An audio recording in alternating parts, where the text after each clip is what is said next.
Let's bring in diversity and inclusion expert Elisabeth Cooke. She's the CEO of Dignii, the makers of a software program that measures diversity and employment engagement. Thanks for joining us.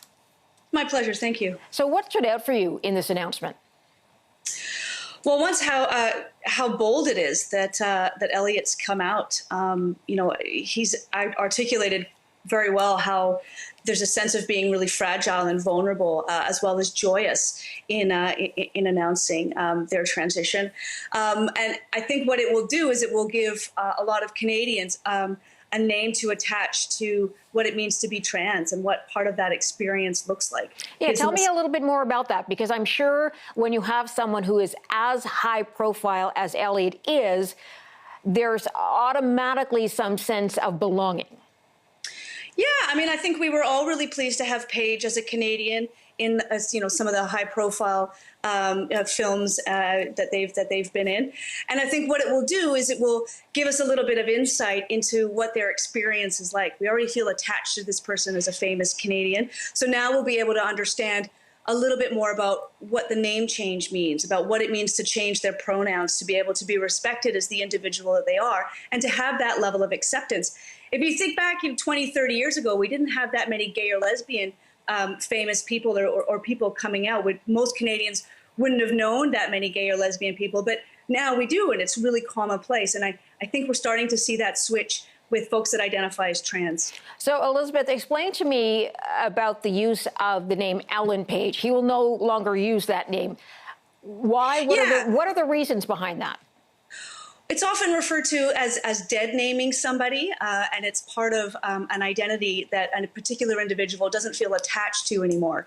And it can be a bit of a tricky switch for people to make, but if we understand how significant it is for someone to disclose to us that they're transgender and the risks that they're exposing themselves to, it's really quite a minor switch for us to just refer to them by a different name and to use different pronouns. Okay, let's talk about the risk. I'd like you to tell me how far we've come in this country, if we have, on inclusion.